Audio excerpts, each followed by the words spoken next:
Good morning. देखिए पिछले video में हम लोगों ने 3.2 का इंट्रोडक्शन पढ़ा हुआ था। अब हम लोग इसका एक्सरसाइज सॉल्यूशन करने वाले हैं। पहला नंबर सब में से हम आपको कुछ क्वेश्चन बता देते हैं और वो जो क्वेश्चन है खुद अपने से बनाएंगे। देखिए पहला नंबर क्वेश्चन क्या कह रहा है कि कक्षा 10 के 10 विद्यार्थियों ने एक गणित की पहेली प्रतियोगिता में भाग लिया। ठीक है, एक कक्षा में कितने विद्यार्थी बाबू? 10। ठीक है, तो थोड़ा सा आप ध्यान देंगे। हम यहाँ लिख देते हैं, बोर्ड पर ध्यान देना है। माना कि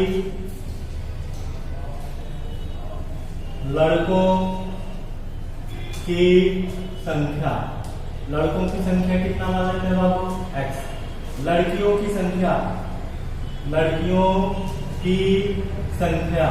बोर्ड पर जो है ध्यान से देखना है, कितना मान ले? y। अब ये क्वेश्चन कह रहा है कुल विद्यार्थी कहने का मतलब हुआ कि लड़का और लड़की दोनों। कुल कितने विद्यार्थी हैं बाबू? 10। x प्लस वाई कितना हो गया? 10। और समीकरण हो गया फर्स्ट। समझ में आया? फिर देखिए, फिर यहाँ लिख देंगे अगेन, फिर प्रश्नानुसार। अब आगे देखिए क्वेश्चन में क्या कर रहा है, थोड़ा सा ध्यान देंगे। आगे कह रहा है यदि लड़कियों की संख्या कितना बाबू? लड़कियों की संख्या कितना है? y। लड़कियों की संख्या इक्वल टू, क्वेश्चन कह रहा है लड़कों की संख्या से 4 अधिक है। लड़कों की संख्या कितना है? x। कितना अधिक है? 4 अधिक है। उससे 4 क्या हो जाएगा? बढ़ जाएगा कि नहीं बढ़ जाएगा? समझ में आ रहा है? अब देखिए इसको इक्वेशन हम लोग बना लेंगे।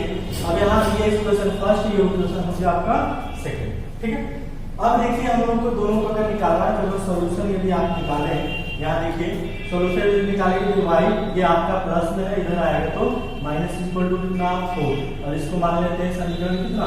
सेकंड। ठीक है, अब देखिए क्वेश्चन में कह रहा है कि लड़कों और लड़कियों की संख्या जो है ज्ञात करो। पहले संख्या आप ज्ञात कर लेंगे, फिर आगे क्वेश्चन में ये भी लिखा है कि पहले युग्म बना लीजिए और ग्राफीय विधि से हल करें। तो देखिए आप क्या करेंगे, लड़के और लड़कियों की संख्या ज्ञात करना, इसका सॉल्यूशन निकाल लेते हैं। ये समीकरण 1 और समीकरण क्या जी? 2। अब y equal to x plus कितना? 4। y equal to x plus 4। तो y की जगह पे समीकरण 1 की वैल्यू लिख देंगे। ठीक है, इक्वेशन इसको सेकंड बनाया गया। अब यहाँ लिख लेंगे, देखिए हम लोग सॉल्यूशन जब करेंगे इसका, हमको सॉल्यूशन करना होगा तो देखिए आप इसको क्या कर सकते हैं, ये y की जगह इतना है तो जहां y है उसकी जगह इतना वैल्यू पुट कर सकते हैं कि नहीं? तो देखिए हम लिख सकते हैं, क्या लिखेंगे, ध्यान से देखेंगे। फ्रॉम इक्वेशन फर्स्ट, समीकरण कितना बाबू? फर्स्ट में क्या है?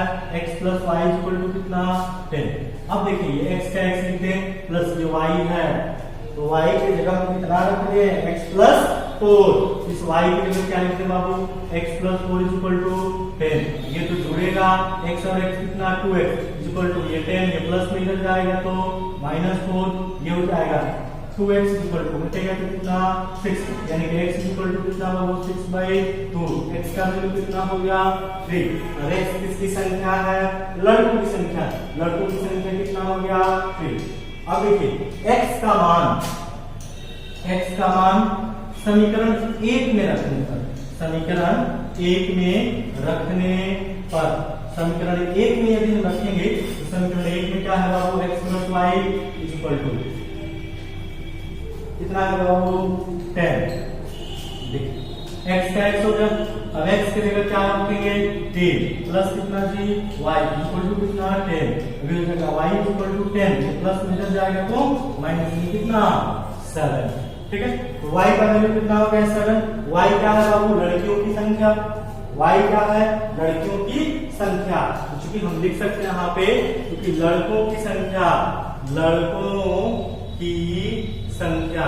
कितना होगा?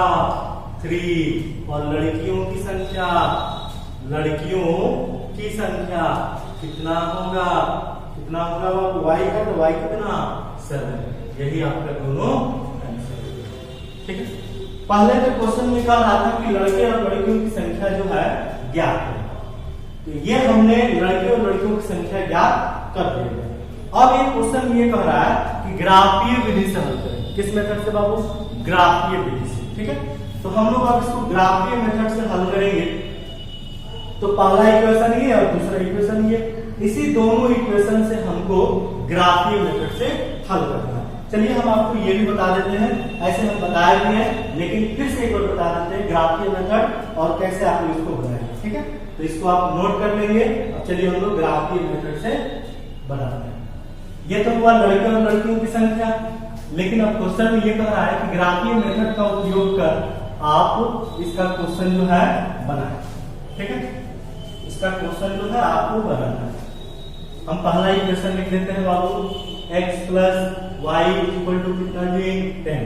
दूसरा इक्वेशन लिख देते हैं y minus x equal to कितना 4। इसको समीकरण 1 लिख लेते हैं, इसको समीकरण कितना मान लेते हैं 2।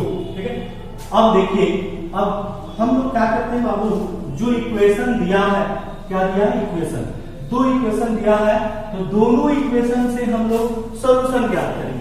और सॉल्यूशन कितना ज्ञात करेंगे बाबू, कम से कम कितना 3 सॉल्यूशन निकालेंगे दोनों इक्वेशन का। और दोनों इक्वेशन का 3 सॉल्यूशन निकालने के बाद हम उसका सारणी बनाएंगे, टेबल बनाएंगे। जब हमारा टेबल कंप्लीट हो जाएगा तो उसके बाद से हम लोग उस नंबर को ग्राफ कॉपी पर यानी कि ग्राफ पर हमको उसको पुट कर देना है। ठीक है, अब ये भी देखिए, चलिए हम लोग इसको सॉल्व करते हैं। देखिए हम लोग यहाँ पे पुट करेंगे, तो पहला लिख लेते हैं बाबू फ्रॉम इक्वेशन कितना फर्स्ट, बहुत ही सिंपल है इसलिए आप देखिए फ्रॉम इक्वेशन फर्स्ट हम यहाँ लिख देते हैं x plus y equal to कितना बाबू 10। हम यहाँ लिख देते हैं y इक्वल टू 10, ये प्लस में है ना, इधर जाएगा तो किसमें माइनस में। अब हम डायरेक्ट यहाँ पे सारणी बनाएंगे। आप थोड़ा सा ध्यान दीजिएगा कि कैसे हम सारणी यहाँ पे बना रहे हैं, थोड़ा सा आपको ध्यान देना होगा। x y और यहाँ लिख देते हैं x y। ठीक है, ऐसे सॉल्यूशन छोटा सा क्वेश्चन है तो आप सॉल्यूशन करके भी लिख सकते हैं, लेकिन हम यहाँ पे डायरेक्ट लिख रहे हैं। ठीक है, थोड़ा सा ध्यान देंगे बोर्ड पर। हमको किसका वैल्यू निकालना है बाबू, y का, रखेंगे किसका x का। अब x के जगह हम ऐसा वैल्यू पुट करेंगे तो नीचे से कुछ दिया नहीं है, घटाने वाला तो कोई भी वैल्यू पुट कर सकते हैं। और हम लोग कोशिश ये करते हैं ना कि 1 से 10 के छोटा से छोटा वैल्यू पुट करें, यानी कि हम 20 रख दें, तो 20 रख देंगे तो ग्राफ पे 20 तो लंबा बनाना पड़ेगा ना, इसलिए कोशिश करते हैं कि छोटा से छोटा वैल्यू रखें। अब देखिए यहाँ पर x के जगह पे हमने 6 रख दिया, कितना रख दिया बाबू 6। जब 6 रख देंगे 10 में से 6 घटाएंगे तो 4, y का वैल्यू कितना आ गया 4। फिर से एक बार समझेंगे, यदि x के जगह पे हमने 6 रखा, x की जगह क्या रखा 6, जब यहाँ 6 रख देंगे तो 10 में से 6 घटेगा तो 4 होगा, y का वैल्यू कितना हो गया 4। लिख दिया गया। फिर उसी प्रकार से यदि हम यहाँ 5 रखते हैं तो 10 में से 5 घटेगा तो 5, x की जगह 5 रखते हैं, y का वैल्यू कितना 5। समझ में आ रहा है। अगर मान लीजिए 4 रखते हैं, क्या रखते हो 4, यहाँ पे क्या हो जाएगा 6, 4 रखेंगे तो 10 में 4 6। समझ में आ रहा। अब यहाँ पे लिख देते हैं वैल्यू 6 कितना लिख दिए 4 लिख दिए, यहाँ 5 लिख दिए और यहाँ लिख दिए 4 और कितना 6। कोई दिक्कत, समझ में आ रहा है, सारणी बना दिया गया। अब देखिए इक्वेशन सेकंड, अब यहाँ लिख देंगे अगेन इक्वेशन सेकंड का हम ग्राफ बनाते हैं, बोर्ड पर ध्यान देंगे। लिख देते हैं आप फ्रॉम इक्वेशन सेकंड का ग्राफ जो हम आपको ग्राफ में क्या हम सारणी बनाते हैं तब हम लोग ग्राफ बनाएंगे। ठीक है, इक्वेशन सेकंड देखेंगे क्या है, y minus x equal to कितना बाबू 4। ये y का y लिख दें, ये 4 का 4, ये माइनस में इधर जाएगा तो प्लस में। किसी को कोई प्रॉब्लम, वैल्यू पुट करेंगे। हम यहाँ सारणी बनाते हैं, क्या बनाते हैं, ये इक्वेशन सेकंड का सारणी है, ये x और y हो जाएगा, x और कितना बाबू y। ठीक है, ये इक्वेशन सेकंड का क्या है सारणी है। ठीक है, आप देखेंगे हम वैल्यू कम से कम कितना निकालते हैं 3। ठीक है, अब देखिए किसका वैल्यू पुट करना है x का, x की जगह हम यदि 1 रखते हैं, क्या रखते हैं बाबू 1, 4 और 1 कितना 5, तो ये हो जाएगा 1 और कितना 5। समझ में आ रहा होगा।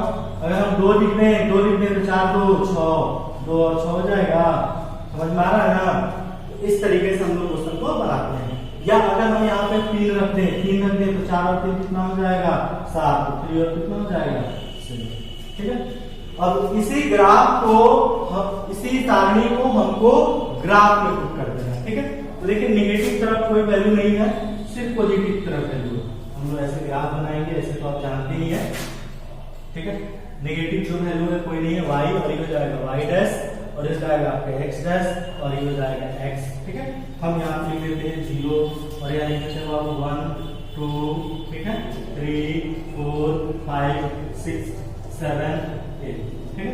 और यहाँ लिख देते हैं 1 2, ठीक है, 3 4 5 6 7 8, ठीक है। अब सिर्फ वैल्यू पुट करना, सिर्फ वैल्यू आपको पुट करना। देखिए यहाँ 6 4 है, x निर्देशांक में 6, y निर्देशांक में 4, x निर्देशांक में 6, y निर्देशांक में 4। चलिए देख लेते हैं, यहाँ पे होगा एकदम सामने सामने मिला देना है।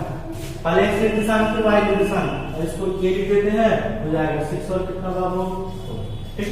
दूसरा में क्या 5 है, क्या बाबू 5 है, देखिए 5 और 5 यहाँ पे होगा, इसको b लिख देते हैं और ये हो जाएगा 5 और कितना 5, ठीक है। दूसरा में क्या 4 6, x निर्देशांक में 4, y निर्देशांक में 6 यहाँ मिला देंगे यहाँ पे, ठीक है। और इसको लिख देते हैं 6 और यहाँ लिख देते हैं 4 और कितना 6, इसको मिला दे सामने। ये तीनों लाइन को क्या करेंगे, स्केल लेंगे और स्केल से तीनों लाइन को क्या करेंगे, मिला देंगे।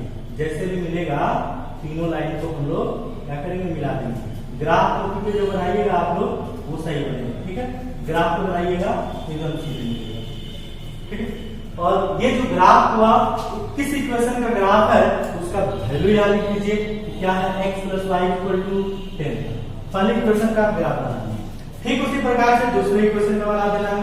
1 5 है, x निर्देशांक में 1, y निर्देशांक में 5, यहाँ लिख दीजिए, इसको p लिख दीजिए 1 5। सेकंड में क्या है 2 6, 2 और बाबू कितना 6, यहाँ लिख दीजिए 2 6, यहाँ पे लिख देंगे 2 और 6 क्यूब हो जाएगा 2 और कितना 6, ठीक है। और फिर 3 7, अब देखिए 3 है फिर 7 है, यहाँ पे होगा 3 7 और यहाँ लिख देंगे और 3 और कितना 7, ठीक है। अब इस तीनों पॉइंट को क्या करेंगे बाबू, मिला देंगे, ठीक है। ये तीनों पॉइंट हमने मिला दिया। अब यहाँ पे ये किस इक्वेशन का ग्राफ है, यहाँ लिख देंगे y - x = कितना 4। ये हो गया आपका ग्राफीय मेथड। ये क्या हो गया, ग्राफीय मेथड, ठीक है। अगर कहा जाए आंसर यहां से भी लड़के और लड़कियों की संख्या ज्ञात करना हो तो कैसे ज्ञात करेंगे, थोड़ा सा ध्यान दीजिए। सबसे पहले देखेंगे किस पॉइंट पर एक दूसरे को इंटरसेक्ट किया। यहाँ क्या, यहां से देखेंगे इस पॉइंट को, कोई पॉइंट अगर मान लेते हैं, जैसे मान लीजिए हम मान लेते हैं कोई भी पॉइंट मान लेते हैं m, क्या मान लेते हैं m, और इस पॉइंट का आप निर्देशांक लिखिए। निर्देशांक लिखेंगे तो x निर्देशांक में 3 है, ग्राफ में बनाएंगे तो एकदम सही है, x निर्देशांक में 3, y निर्देशांक में कितना है 7। समझ पा रहा? अब देखिए m और ये 3 और कितना बाबू 7, ठीक है। यानी कि ये x हो गया और ये क्या हो गया y। x किसकी संख्या थी, लड़कियों की संख्या, y किसकी संख्या थी, लड़कियों की संख्या। यहाँ से हम इसका वैल्यू निकाल दिए, ठीक है। तो ये जो हुआ आपका ग्राफिंग मेथड हुआ। इस तरीके से आप ग्राफ का भी क्वेश्चन जो है सॉल्व कर सकते हैं, ठीक है।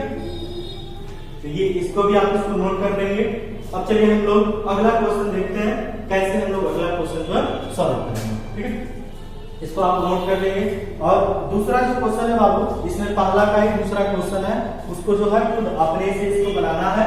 आप अपने तरीके से क्वेश्चन बनाइएगा कि आप कैसे बनाते हैं तो हमको बताएंगे, ठीक है। अब देखिए दूसरा नंबर जो क्वेश्चन हम आपको बताए थे, याद होना चाहिए आप लोगों को, कि बताइए कि दो चर वाले रैखिक समीकरण का जो आलेख होता है प्रतिच्छेदी कब होता है, क्या आपको याद है? क्या बाबू बताइए, दो चर वाले रैखिक समीकरण का आलेख जो होता है वो प्रतिच्छेदी कब होता है? प्रतिच्छेदी किस कंडीशन में होता है? तो हम जानते हैं कि जब a1/a2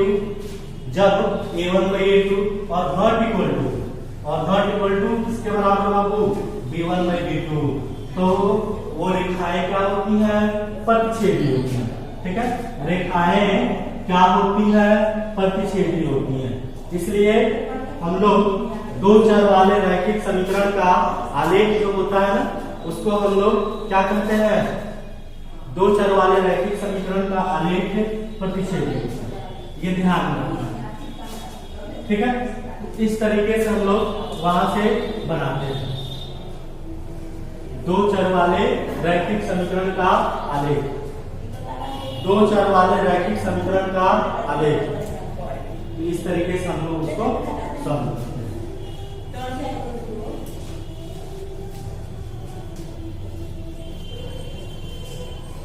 अब देखिए,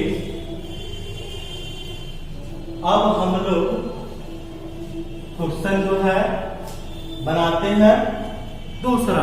देखिए हम आपको समझाए भी थे, इंट्रोडक्शन में एक एक क्वेश्चन जो हम बता देते हैं, दूसरा नंबर के सॉल्यूशन में एक एक क्वेश्चन आपको बता देते हैं और क्वेश्चन को आपको अपने से सॉल्व करेंगे। हम आपको बताए थे अनुपातों A1/A2, B1/B2 और C1/C2 की तुलना कर ज्ञात करें कि निम्न समीकरण युग्म द्वारा निरूपित रेखाएं एक बिंदु पर प्रतिच्छेद करती हैं। एक बिंदु मतलब क्या, प्रतिच्छेदी होती हैं या समानांतर होंगी या समपाती होंगी, वही आपको जो है बताना है। देखिए इसका हम थर्ड नंबर आपको क्वेश्चन बताते हैं, ठीक है, ध्यान से देखेंगे। ये 6x है -3y है +10 है इक्वल टू 0, ठीक है। फिर यहाँ 2x है -y है +9 है इक्वल टू कितना बाबू 0। पहले तो हमको तुलना करना है, कंपेयर करना है और बताना होगा कि बताइए कि रेखाएं प्रतिच्छेदी होती हैं, मतलब एक बिंदु को प्रतिच्छेद करता है, या समानांतर होती है कि समपाती होती है। तो इसके लिए बाबू कंडीशन जो हम आपको लिखवाए थे, 3 कंडीशन तीनों केसेस से लिखवाए थे, वो याद होना चाहिए, ठीक है। तो वो जो है याद होना चाहिए, ठीक है। हम क्या क्या लिखवाए थे आपको याद होना चाहिए। पहला केसेस में लिखवाए थे कि जब A1/A2 होती है, A1/A2 not equal to B1/B2, तो ये क्या होता है बाबू, हल इसका संगत होता है, अद्वितीय होता है, रेखाएं प्रतिच्छेदी होती हैं। रेखाएं क्या होती हैं, प्रतिच्छेदी होती है, ये हम आपको लिखवाए थे, ठीक है। दूसरा कंडीशन हम आपको लिखाए थे कि जब A1/A2 हो, ठीक है, इक्वल टू B1/B2 हो, ठीक है, और इक्वल टू क्या होगा वो C1/C2, ठीक है। ये कंडीशन को हम आपको दिखा चुके हैं, यानी कि जब A1/A2 दिया हो, जब B1/B2 दिया हो, और क्या दिया हो बाबू, जब C1/C2 दिया, यानी कि जब तीनों बराबर होता है, इसका जो ग्राफ होता है वो समपाती होता है। क्या होता है, समपाती होता है। और जब समपाती होता है तो उसके कितने हल होते हैं, अनेक हल होते हैं, ये हम आपको बताएंगे, ठीक है। और वही नॉट इक्वल टू हो जाता है, रेखाएं समानांतर होती हैं और कोई हल नहीं होता है, ठीक है। चलिए हम लोग देखते हैं। हम बाबू यहाँ पे क्या लिखते हैं, पहले A1 का वैल्यू कितना लिखते हैं 6, फिर यहाँ B1 के जगह क्या लिखते हैं बाबू -3, फिर यहाँ C1 के जगह क्या लिखते हैं जी 10, ठीक है। याद होना चाहिए आपको। ये A2 का वैल्यू कितना 2, B1 का वैल्यू कितना, सॉरी B2 होगा ना, और B2 का वैल्यू कितना है, यहाँ पे कुछ नहीं है तो -1 होगा, वैल्यू रखना आपको समझना, यानी कि हम y लिखते, कोई वेरिएबल नहीं लिखते हैं, ठीक है। अब यहाँ पे C2 का बदले क्या लिखते बाबू 9 लिखते। अब हम क्या लिखेंगे, A1 में क्या लिखेंगे बाबू A2, A1 का वैल्यू 6, ठीक है, और A2 का वैल्यू कितना जी 2 कटेगा -3, सॉरी -3 नहीं कितना बाबू 3। अब यहाँ लिखेंगे B1/B2, क्या निकालेंगे B1/B2 इक्वल टू क्या होगा, B1 का वैल्यू -3 और नीचे हो जाएगा -1, ये कट जाएगा ना, तो कितना हो जाएगा 3। C1/C2 देखेंगे, C1 का वैल्यू 10 और ये कितना 9, ठीक है। अब आप यहाँ देखिएगा कि ये दोनों बराबर है, यानी कि ये दोनों बराबर, ये बराबर नहीं है, तो हम यहाँ लिखेंगे क्योंकि A1/A2 is equal to B1/B2, यानी कि ये दोनों आपस में क्या हो गया, बराबर हो गया, और ये बराबर नहीं है, यानी कि नॉट इक्वल टू C1/C2, इसलिए रेखाएं। अब आप बताइए इस कंडीशन में रेखाएं प्रतिच्छेदी होती है कि समानांतर होती है कि समपाती होती है, क्या होती है बाबू, समानांतर होती हैं, इसलिए हम लिखेंगे रेखाएं समांतर होती हैं, ठीक है। इस तरीके से आप जो क्वेश्चन बना सकते हैं, ठीक है। समझ में आ रहा है, बस इतना लिख देना, यानी कि ये तीसरा नंबर बताया। दूसरा और फर्स्ट नंबर जो क्वेश्चन है खुद आप अपने से इसको बना लीजिएगा, ठीक है। अब देखिए तीसरा नंबर का भी हम एक क्वेश्चन जो है आपको सॉल्व करके बता देते हैं। ये ठीक इसी प्रकार से जो क्वेश्चन है तीसरा नंबर भी होगा। तो देखिए तीसरा नंबर का हम आपको कौन सा क्वेश्चन बताते हैं, तीसरा नंबर का तीसरा बताते हैं, ठीक है। तीसरा नंबर का तीसरा नंबर क्वेश्चन जो है हम आपको बताते हैं, ध्यान देंगे। तीसरा का तीसरा देखेंगे, लिखा गया है 3/2x और प्लस 5/3 into y इक्वल टू कितना बाबू 7, और यहाँ लिखा गया है 9x minus 10y equal to कितना 14। तीसरा नंबर में क्वेश्चन कह रहा है A1/A2, B1/B2 और C1/C2 की तुलना कर ज्ञात करें कि समीकरण के हल संगत है या असंगत। तो संगत किस कंडीशन में होता है आप जानते हैं, संगत जो होता है ना वो A1/A2 not equal to B1/B2 हो, ठीक है। संगत तभी होता है जब उसका कोई ना कोई हल होता है, जब कोई हल नहीं होता है ना तो संगत नहीं होता है। ठीक है। इस कंडीशन में या a1/a2 इक्वल टू b1/b2 या इक्वल टू c1/c2, यानी कि इस तीनों कंडीशन में दोनों कंडीशन में क्या होता है, संगत होता है। असंगत किस कंडीशन में, नॉट इक्वल टू। ठीक है, ये जानते हैं आप। तो पहले तो आप निकाल, सबसे पहले जो भी क्वेश्चन पूछ रहा है उसके लिए कंडीशन जो हमने लिखवाया है उसको याद रखो। देखिए हम यहाँ पहले क्या लिख देंगे, a1 का वैल्यू क्या लिख देंगे 3/2। बताइए b1 का वैल्यू क्या लिखे हैं 5/3। c1 का वैल्यू क्या लिखे बाबू, बताइए 7 नहीं, क्या लिखेंगे -7, क्योंकि इधर आएगा -7 होगा। अब यहाँ देखिए a2 की जगह क्या लिख दें 9, b2 की जगह क्या लिख दें -10 और c2 की जगह क्या लिख दें -14, क्योंकि ये प्लस इधर आएगा तो -14 होगा। अब हम लोग वैल्यू लिखेंगे a1/a2 निकालेंगे तो 3/2, a1 का वैल्यू क्या हो गया 3/2, a2 का वैल्यू कितना हो गया बाबू 9।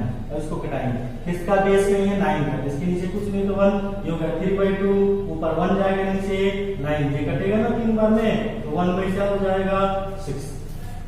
ठीक है, अब यहाँ देखिए क्या लिखेंगे b1 क्या लिख देंगे b2, तो b1 का वैल्यू कितना बाबू 5/3, b2 का वैल्यू कितना -10, -10 का ही बेस नहीं है तो नीचे 1, अब यहाँ लिख देंगे 5/3, ऊपर जाएगा 1, नीचे होगा -10, 5 2 10 यानी कि -1 कितना 6, माइनस ऊपर चला जाता।